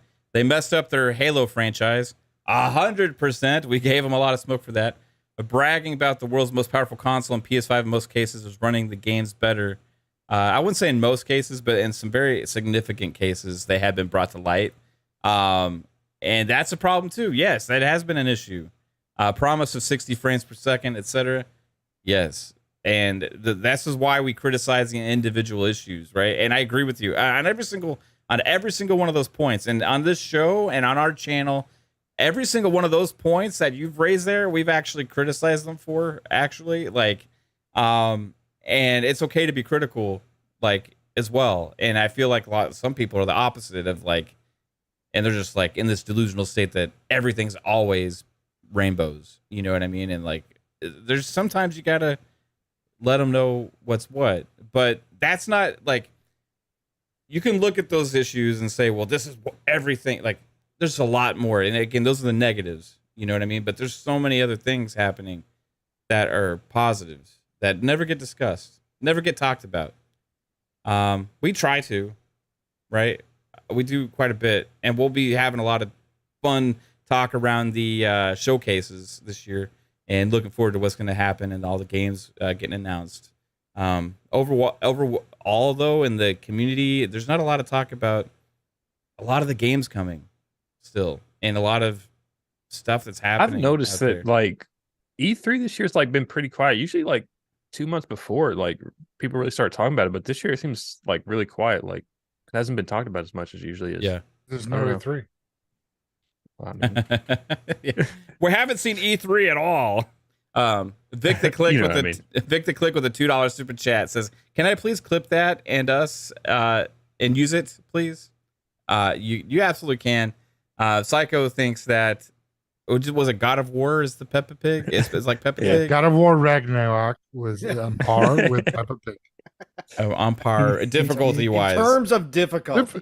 Yeah, I mean, come on, and we know how fucking easy it is when you're fucking the game's NPCs telling you hit that button, go over here. Oh, don't forget you pass this over there. I mean, come on, it takes a challenge out of playing a fucking video game.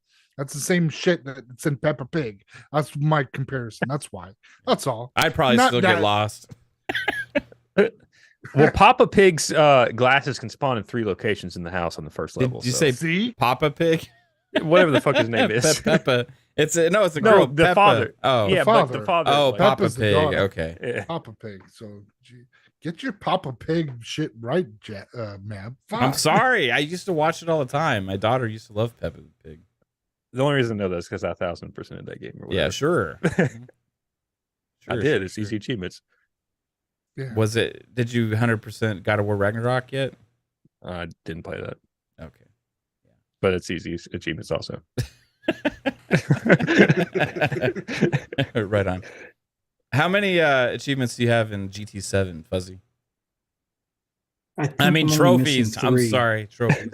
Yeah, it's true. I think I'm only missing 3. Like I don't have the platinum yet because I haven't raced online, and I haven't won a race online since I haven't raced online.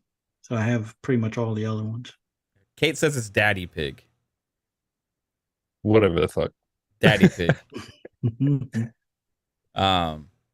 So yeah, anywve. I like how Fuzzy has 2,000 hours in GT7. He's never played online. It's just I've just been doing the custom races against the AI with a little bit faster car setups and stuff. Is there difficulty options like in Forza? Like you can make them like insane or whatever?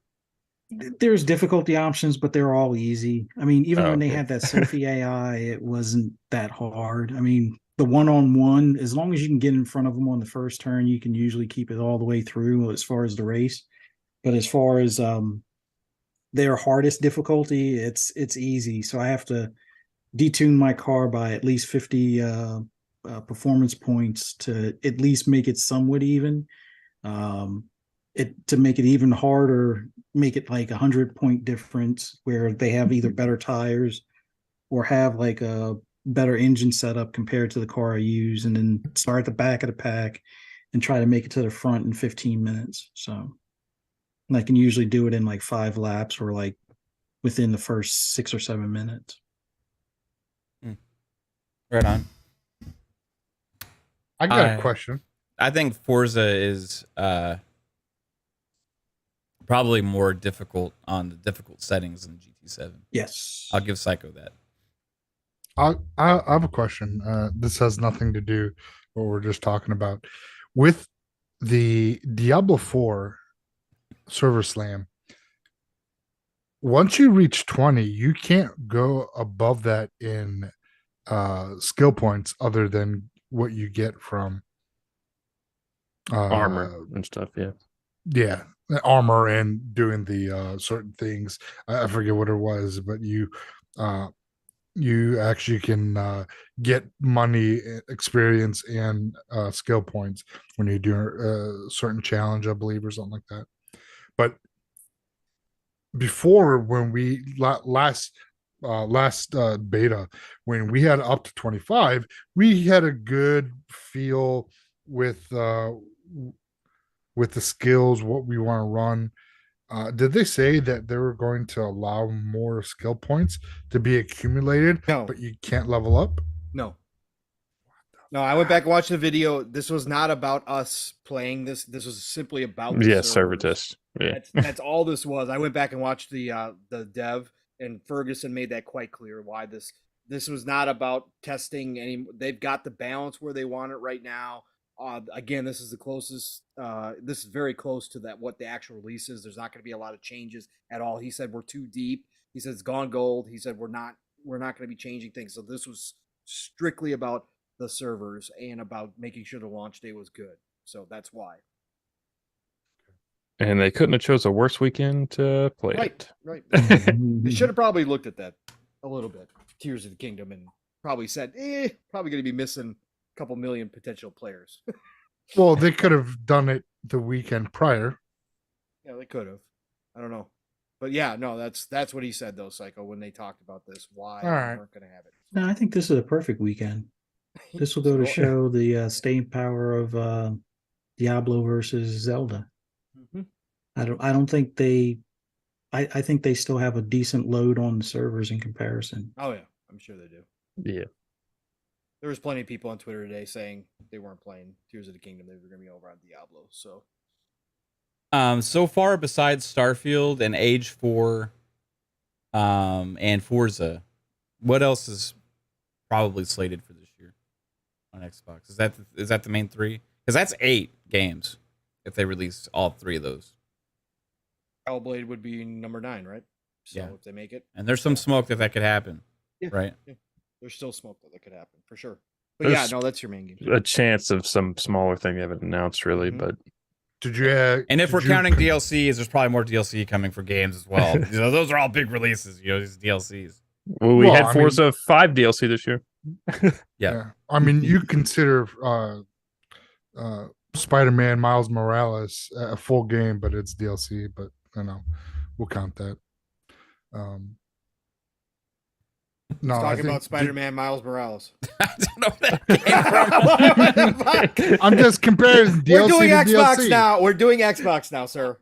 Okay. I'm just comparing DLC to DLC. We had plenty of Sony talk. Let's do Xbox, Okay. right? So, Now, Psycho, do you think they do have more than what Mab just said? The 3 big ones. Obviously, we know Stalker 2 could still hit.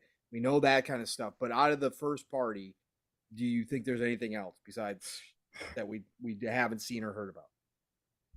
Well, Spider-Man 2 was DLC too. I think it will depends if it's in the same city. It is. I think they could, depending on what In Exiles has been working on or Compulsion. If they're not, they could fit those in between your Forza, Starfield, possibly Hellblade. So I think we could see maybe in Exiles game show up. Maybe I wouldn't because what is it? Is it Alpha House or what's that Bethesda mobile? They did Mighty Doom. Alpha Dog. So they did Mighty Doom. That released this year. So I'll account that as much as I'll count the Horizon burning. Not the Horizon. What was the other one? The VR game. Call of Mountain. The Doom, Mighty Doom counts as much as a first party release as Call of the Mountain does. Sorry, keep going, Psycho. I just said it came out. That's all. No, Was the Mighty Doom game even made by it's made by Bethesda, Alpha or did they Dog. just publish it? It's made by Alpha Dog. Alpha Dog. That was our mobile developer. Okay. Yeah, I think that we could get 1 or 2 games that we haven't heard. I think we'll see Everwild next year. I think that gets shown this year at the showcase and has a 2024 possible release date, because that's what they've said. When they delayed it last time, it got pushed back a year. They said they have not changed their forecast, so that's still slated for next year. If it is, we'll see. We'll find out this June if that's the case. But I think Compulsion and In Exile are the two that we could see something, because Avowed, they're not going to release it this year. That's next year, either February ish time, maybe March, around where, kind of like Hi-Fi Rush kind of. So they have their quarterly release date, one major title every quarter. That's high. That's going to be your best bet for a small game is either In Exile or Obsidian, just coming out of nowhere with something. Obsidian, like another random little project. Yeah, just another little project. We know In Exile is working on 2, so like. Yeah, we do. But I don't know if one of them's bigger and one's smaller. I wonder if I think the 2 for me are the Quake reboot from id. Yeah, but as much as they've apparently been helping the other studios, like have they had the time? Yeah, but they're big. Yeah, they got a lot of people. So they again, and it's a Quake reboot. I don't know where you slot that in on your qualifications as far as fill goes. As far as, do you save it? Do you hold it to make sure you can do the quarter, one per quarter that he wants? Is he including that in there? Personally, of course, if it's id doing it and it's a full reboot, I would consider it a big AAA game. But do they look at it that way? Is that another game that they can bring to QuakeCon and surprise everybody and say, hey, it's dropping, go play the new Quake and have a good time? The only other thing is the Marcus Phoenix collection. If that's real, if that's legit, we could see that this year. And obviously, I would count that as a big release, even though it's old games being remade. I still think depends on how much work they put into it. Right. Right. For sure. Right. Yeah, if it's because I was like, do they call it the Marky Phoenix collection, or do they go to the Delta Squad collection? Because technically that yes, it's Marcus Phoenix is the main character, but I think maybe they'll do like a Delta Squad. I'm only putting it out there because of fuck's his name is Ortega. No, that's Coltrane. The gentleman that they had come back, something Ortega, he's on Twitter. That guy that tried to claim that he was working on it, and Coalition's like, yeah, no, we got nothing to do. He's got something going on with his ex-girlfriend, bro. There was some weird stuff. Really? I went through his Twitter account. Yeah, like he was stalking his ex-girlfriend. Like his ex-girlfriend was going nuts on Twitter. There was a bunch of weird stuff going on, man. I don't know if he lost it or what, but I don't know. I don't know what's going on there, but because he announced that they brought him on. Yeah, no. Okay. No. There was something goofy going on there. I don't know what the deal was. We haven't had I don't know. I just think that if they do the Phoenix collection, whatever they're going to call it, they've got to bring the multiplayer along with it. If they redo the multiplayer and reboot the multiplayer from the first 3, then I consider it a huge release. But that's a big game that they would hold for a quarter. Yes, and I agree with you, Jasper. I was trying to think of outside chances, but yes, I do agree with you. I think that would be huge. So when's the anime? When's the anime in the movie? Do we know for sure? Do we have release periods for that? Is it 2024? I would assume that or 2025 because we just heard about it this year. They're starting it, right? Yeah, we heard about Halo's show like 8 years before it came out. Well, so I don't know. I mean, we heard about the Halo movie when Halo 1 came out. The anime, at least, I think they would time a collection like that around the anime release because that would start building the hype for when 6 starts to get ready, right? That would be the natural transition. So if that's next year, then I think they hold the Phoenix collection until next year. So let's look at this. Like we talk about. One more thing, like In Exile could have the Fallout 1 and 2 remasters, maybe. Mm-hmm. Well, if they just like do like upscaling and they don't like fully remaster it, like right. Well, that's the thing that I was going to mention was the how the Bethesda studio that they created to work on remasters. That was a rumor. Yep. Yeah. But has gone fucking silent, and that was what it was Hungary that they I don't know if it was Budapest, Hungary that they built a new studio, or if it was another Austin or Texas studio. I don't But remember I knew where the that- rumor was for, but it was like an Unreal. Well, no, that one was like a remaster studio. Then there was another rumor of another studio being built for Unreal support for like State of Decay and stuff like that as well. Yeah, and then there's that, but the remaster studio, we just haven't heard nothing about it, and we've been hearing little pop-ups of, you see a lot of tweets and whatnots of either rumors of the next what do you call it, New Vegas, not New Vegas, Fallout Vegas, and other maybe Fallout, like redoing Fallout 1, I believe it was, or was it Fallout 2? I think it was Fallout 1 that there was something about a remaster of that, so they could be kind of going back to the origin of Fallout, kind of get you up to working with whoever. Either Obsidian is working on like Fallout 4 Vegas something. I know that they won't. Bethesda said they were going to do the next Fallout, but that's the main Fallout game, so we'll see. Yeah.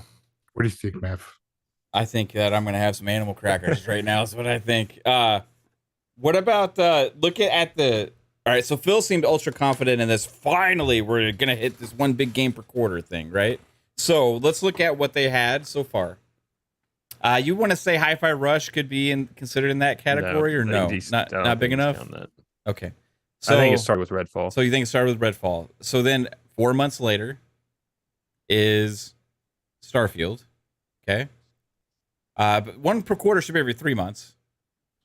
So it does. I think maybe Hellblade 2 would be 3 months potentially after Starfield.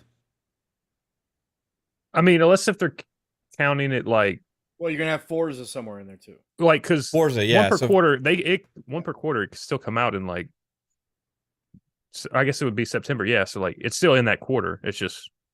I mean, you can have like one game in between each quarter, right? Yeah. Not just right. So not necessarily spaced out every 3 months. You got to have a game, right? So if we look at Starfield, we know we're going to assume Forza Motorsport's the next game. So at least 3 months after that or before, because 3 months is hit in December. That's late for Forza. I mean, you could have it next month and it would still be in that next quarter. Next quarter, Yeah. Right. So yeah, you'd say November maybe or October for Forza. I think they wanted to have it holiday season. I would say November because they have Age coming out in October. If they care about it, but they probably don't. So like, yeah, just give Forza as much time as possible. Put it out late November. So then, what's next? Hellblade 2 would be maybe February, March, January, February, March. Yep. Okay, Start off the year hot. We'll be Marchers for Hellblade 2 next year, maybe. I think it'll be before then. Okay. Because then I think you got Avowed coming, right? So if it's before then, we may get the release date at the showcase. Right. We get it at the Keelys again. At the Keelys. Yeah. Question is, what's after that? Because if Avowed, Contraband. So next year it could look like Hellblade 2 early, Avowed, Contraband, and then here's what gets real exciting. What's the big holiday 2024 game? Right, Perfect Dark. Yeah. Think they'd be ready for Perfect Dark next year? Because Jasper told me that shit ain't coming out for 5 years or something like that. No, Perfect Dark is going to be. They got Crystal Dynamics all over it. That's a veteran team. They already had the base built. I mean, I believe it. I believe it's ready next year. I think Perfect Dark could be ready. Chris says one day he's going to mail me a giant tub of animal crackers. This thing's pretty fucking big already, man. Bigger than my head. It's gross. Look at those plain nothings. Oh my god, it's so good. I think if they move all resources over to Fable, like they could probably try to rush out Fable for 2024 at the end of it. That's still 2025 though. These are fresh. I'd rather them take their time. I'd rather them Fable could be early 2025. It could be the spring big game, right? It could be that for sure. Yeah. I think they make sure it's. Would they try and separate genres, or do they care? Is it bookends? No, right? Even and if there's like, let's say 6 months, like 4 to 6 months in between, you're fine. I don't think you're gonna do that, because we still got, and you got to remember too, next year In Exile, Compulsion, let's say In Exile's ready, right? Compulsion's got to be somewhere in there too. I mean, next year could be the year where we see more than one per quarter, like legitimately. It could very well, yeah. A smaller AAA, maybe like In Exile. That's not gonna be small AAA though. I don't know what you guys are getting this. Well, I'm saying RPG that stuff. Nah, they're going big. No, they are going big, but I'm saying in the scale of looking at a Fable versus what in Exile, that is a smaller title. But that's like saying Outer Worlds is small compared to, I just look at them the same. Like they're just different style, but I still think In Exiles is gonna be big. But I guess I get what you're saying. It's like, I do. I get what you're saying. I just think like the contrabands don't really. I don't think the contrabands math factor into Phil's thinking one per quarter. You don't think so? No, I don't even think those count. I think when he said first party AAA, you're talking about studios they own. For real first party titles. That's what I think he meant. Yeah, and that's why I say we could have those years where we get 11 games, right? What about this? Like, we don't really know anything about Indiana Jones. Like, do we think that they could have Hellblade out in like February, March, split that up with Indiana Jones, then have Avowed for like the holiday game of next year? Could be. It could go that route. I mean, because I guess it depends. We don't know yet if Indiana Jones is exclusive. Yeah, we don't really know how far along that is. And again, if it's not exclusive, if it is multi-plat, then that won't count as part of the quarter, one per quarter. I don't think for Phil's thinking, but maybe Jasper. I see where you're going with that. Indiana Jones next May would be a great summer, late spring, early summer game. I mean, it'd be fantastic, and then have Avowed fall next year. That would be awesome. Like a Starfield this year, like a September. That would be great. I could see that for sure. Right on. Well, that's depending on how far Indiana Jones is. But then you throw in an XI, throw in a Compulsion game. I mean, we're in store for a very fun couple years. 3 years. 3 years. We got 3 years that we know of right now, for sure, lined up. And they should be really taking advantage of the hardware. Yes. Which we thought would be the case with a game like Redfall, but nope, they didn't. But we know Forza is going to, Hellblade 2, that's got to as well. So I think that stuff's going to really start to show forth, because a lot of those games are going to be, current gen only, I can't wait till we see what Gears 6 looks like. I think it's going to be a leap type game for them as far as quality of visuals and stuff like that as well. Coalition getting their hands on Unreal 5. It's going to be some pretty impressive stuff, probably. So 2025, Fable, Everwild, Gear 6 potentially, since they started full bore last year. I think they could do Gear 6, especially with how they know how to use Unreal 5, right? Yeah. So Fable, Everwild, Gear 6, and then major Forza expansion by 2025. Right? I think there'd be a Forza Horizon then. Forza Horizon, but it depends again if they go to the world thing. We don't know how they're gonna work this, but Forza Horizon could be there. Forza Horizon 6 could be there in 2025 as well. And then what else? You're talking about probably. What about ZeniMax Online's big? That's what I'm saying. Yeah, because they got 2 in the works that we know of right now, right? I think the other one's going to be ready either this year late this year or next year. I think 2024 they could launch that, whatever that is. Then Double Fine could drop games randomly within all that stuff. Double Fine's got 2 to 3 games going right now, right? So, next 3 years. Did you say Outer Worlds 2? No, Outer Worlds 2 would be 2025, I imagine, as well. Age of Mythology 24, 25. Yep. Age of Mythology, bro, we're stacked. Yeah, this doom and gloom is like, so this is come on, really, we're not worried. I mean, holy shit. And that's on top of whatever games they give us in Game Pass from other companies and stuff. And whatever third-party publishing deals they've got going on, like contrabands, like those. Yeah. I mean, yeah, my God, it's going to be big. It's going to be giant for the next 3 years. That's what she's saying. Yeah, it is. It's going to be huge. For the next 3 years, she's going to be getting it big. That's for sure. but what happens after those 3 years? Well, then that's the next round, right? And then and that's the next round, and because all these studios are working on multiple games, right? So we're going to have 343 should be back in the mix, right? Yeah. We'll get to talk about 343 again. More, yeah, potentially. It'll be interesting. I'm really looking forward to seeing what happens. State of Decay 3 is going to fall in there somewhere in the next couple of years too.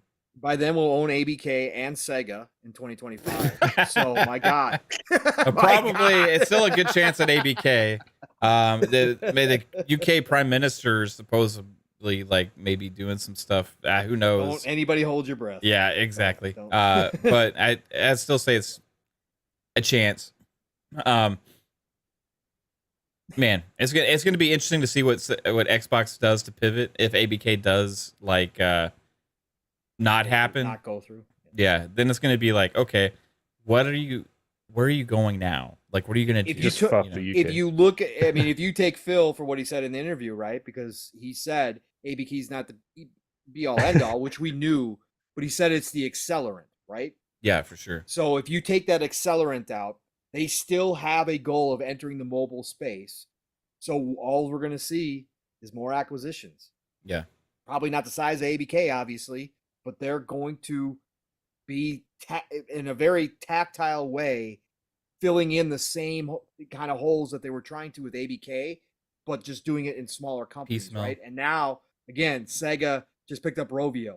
So Sega, not on the level of ABK, obviously, still widely known throughout the world. They've got the political pressure to get something done in Japan now, and it fills three needs. You get console, you get PC, you now get mobile as well with Sega.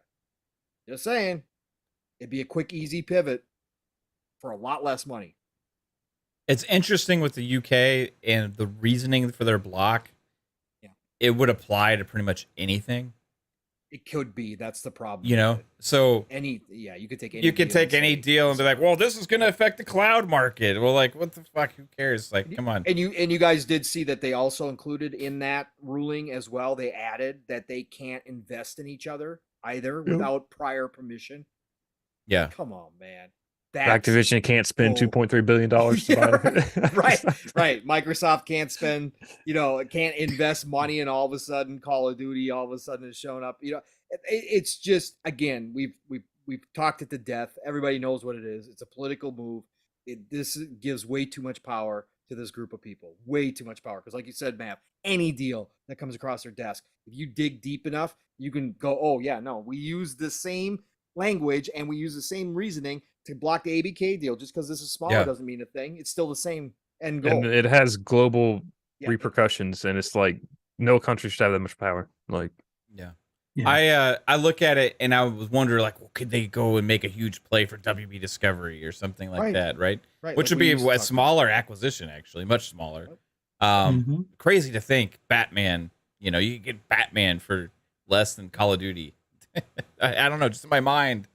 Like, Batman is way cooler, but I don't think that would they would allow it, even then. They would have to, for the fact that Microsoft is not in the entertainment business. Entertainment industry, right? That would be their biggest thing. But they'll take it into gaming as an argument. They'll take it into cloud. And then the concession would be Microsoft couldn't acquire the gaming sector. They would WB would have to divest the gaming sector and branch off. They could just say something as simple as, well, Mortal Kombat could be only in the cloud on, you know what I mean? And like, it's gonna shortchange the rest of the cloud business in the world, and we got to stand behind because we can't let people get fatalities only on Xbox. They can't have Wonder Woman exclusive. Yeah. It means you get what I'm saying. Like, the reasoning for the block is the dangerous thing. That's why I think Xbox got to fight it all the way, and they're almost fighting for all tech companies in a way, Talked about that as well. And if I was Google, I wouldn't have been challenging be honest, because they're fucking themselves over. If anything they want to do. You heard EA came back out and said, we don't care. Yeah. They confirmed with EA again. EA said it doesn't affect us in any way, shape, or form. We don't care. So Google is fighting on two fronts because they're losing some share in the search engine space, which they've already been, they've already had their legal issues as far as in the UK over that.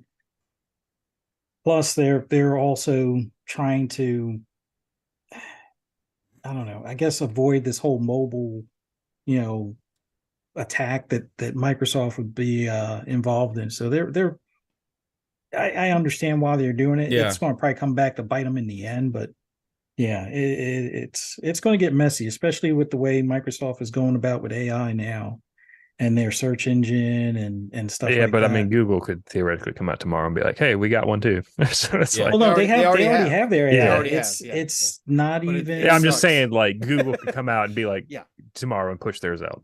Right. Just like, They have. It sucks. They're having issues with it. It's funny as shit. It's funny because, like, who was first to the AI, like, home helper type person? Like the Alexa, the slash... the Jetsons? Google... no, it was Cortana. Yeah. Like, Microsoft was ahead. That was the first one. But it sucked. Right? This time... Cortana was awesome. Siri was out Satya before himself said that Cortana sucked, and he's the one that killed Alexa's 10 times better than... Oh yeah. And I haven't tried the Google one too much, but like... Now, they shouldn't have given up on Cortana's voice, however. They should continue to use Cortana's voice. The next one could have just been called The Weapon. We could have relaunched it. But like, it's interesting how much that's kind of changed how people use technology and stuff. And like, but they fumbled out of the gate with that by not doing it how they really could have. Whereas like Amazon really nailed it, and now that with the chat stuff, with the AI of the chat GBT shit, like they nailed it and they were first, right? And so now like Google's, it seems like they're struggling with that. So it's gonna be interesting to see what happens. Samsung is considering dropping Google for Bing. Yeah. I think it's a negotiation tactic, but still. I mean, Samsung. The fact that they can even bring up Bing as a potential bargaining chip. The thing is, it doesn't really matter because Samsung still runs on Android, which is owned by Google anyway. Right. So it's like, right. It just doesn't make it. Yeah. That's interesting. We'll see what happens. Again, Xbox double standards. Keep your minds open, people. See the bigger picture. PlayStation makes mistakes too. So does Nintendo. And we're all gamers and there's plenty of stuff to play. And we're eating good over here in Xbox land, even if one game... Even if the games are harder. Even if the games are way more difficult, according to Psycho. But you know what? We got some server slam to attend to, everybody. Diablo 4 is calling our names. And so is some chicken. I'm going to eat. Chicken? Yeah, chicken. So we're going to have a 2-hour hard out tonight, it seems like, minus Pong's 15-minute outro. But I appreciate everybody here watching. You guys were awesome in the chat tonight. I just saw the chat flying, lots of conversation. I appreciate y'all taking part. If you do like the content here, hit the like button, share it out, sub to the channel, hit the notification bell, and all that jazz. I appreciate you all so much. You rock. Let's get everybody out of here. Fuzzy, where can everybody find you? Just want to thank everybody in the chat, everybody that watched us live, and those that catch us on replay. Always fun being here with the family. For those that want to hear my rambles and rants, just follow me on Twitter, Fuzzy_Belvedere. Catch me and Pong and PTK Blam tomorrow on the Shop Podcast at 9 p.m. Eastern Standard Time tomorrow on PTK Blam's channel. And then on Monday, right back here for FSP, 10 p.m. Eastern Standard Time, right here on Fun Speculation Network. Look forward to seeing you there. Right on, Fuzz. Appreciate you. Shout out to Dirt in the chat. Says Fuzzy's my cousin. Psycho, where can everybody find you playing these hard ass games? Not on a PlayStation. So You guys can find me everywhere on Psychonauts 8 on social media. You can find me here every Monday on FSP with everybody, and Fridays on Xbox Ultimate, 10 o'clock, both nights. Fucking what a great night tonight. Thanks for everyone for coming out. And, don't forget. Yeah, I don't know where I was going to go with that. Fuck it. Okay. Good night. It's Friday. Fuck it. Let's go. All right. Jasper, where can everybody find you, bro? We'll be going up for a smoke. Can't remember anything else after that. Lord Jasper Twitter, Lord Master Jasper YouTube, AI Game News Twitter, all that fun stuff. Monday and Friday, 10 o'clock p.m. Eastern Time, right here at Fun Speculation Network for FSP and Xbox Ultimate. Right on, bro. Shout out to GamePassDad. He couldn't make it. He's at a comedy show tonight, so he should be back with us in the next show or two or whatever. But shout out to him. Check out his content over on Twitch, GamePassDad. YouTube, GamePassDad. Awesome guy. Pong Soul, where can everybody find you? You can find me on the Server Slam 2023. That's right. That's where you can find me. I know that's where I've been. But I've been engaged. I've been talking. Yeah. Now, give me a little credit here. Just got done killing Bursus the Multitasking. It's amazing. Listen. Was it hard? You're playing it on Xbox. It was. It was challenging. It was very challenging because it was on Xbox. I actually put this on Xbox level. They actually have a special. Yeah. Oh, really? Yes. That difficult? Yes. Is that like beyond hard? Yes, it goes up world tiers and then it says Xbox level. And if you go the other way, there's actually an easy mode that says PlayStation. Right. So I think that's how they're setting these games up now. Right anyway. Is there a 30 frames mode that says Nintendo? Yes, there is a Switch. Okay. Listen, everybody. Thank you all for joining us tonight. What a great Friday night. Whatever you're doing this week, whether you're playing Tears of the Kingdom, again, shout out to all of you who are. Hope you're all enjoying it. Whether you're jumping into Server Slam, whether you're playing one of the 1,000 different games right now that are out there on no matter what system you're on. Hey, enjoy it. Have a great rest of your Friday evening. Some of you might already be into Saturday. I hope it's going well, but have a great rest of your weekend. Make sure if you got the moms and you love them, make sure in the United States we celebrate Mother's Day on Sunday. Shout out to all the moms, and we love them all as well. But hey, listen, you know how to find me. Xbox, Twitter, it's Pong Soul. Tomorrow morning, you're going to find me on the living split screen with my brother from another Steel Rain as we go about 3 hours tomorrow. I do have a hard cutoff tomorrow as well. But it starts at 10 a.m. Eastern, 9 o'clock Central Time, living split screens, all one more. Be there live, raw, and uncut. All the energy you need to get your weekend started. And then, of course, as Fuzzy already said, PTK Blam's channel tomorrow night, the Shop Podcast, Blam, Fuzzy, myself, and we've got the one and only Wandering Dutch from the Midweek Mix-Up Collective as a guest tomorrow night. It's going to be like 3 a.m. his time. He's nuts, but it's going to be fun. Dutch is always a good time. Be there. 9 p.m. Eastern, 8 o'clock Central Time. And of course, next week, Tuesdays, All Good Things Green, Xbox Factor Podcast, Double Barrel Gaming, Mr. Boom Stick himself every Tuesday, and a fantastic panel all the time, 12 p.m. Eastern, 11 o'clock Central Time. And then, of course, Thursday, right back here. If you didn't see last night's show, go check it out. Mav and I had a great time. Actually, we didn't even get through our intros. We just started rolling into the show. That's how chatty we were. We just started talking stuff. But we always have a good time right here on Thursday nights every week, PM in the PM, Pong and Mav in the PM, 7 p.m. Eastern, 6 o'clock Central Times. Otherwise, it's the golden age of gaming, people. Get out there, enjoy it, play what you love what you play, and I'm going to talk to you tomorrow morning, so be there. Mav, get everybody out of here, man. Peace out, everyone. I'll maybe see you Sunday night for another solo stream. Hang out. Woo. Peace. Slam! Let's go.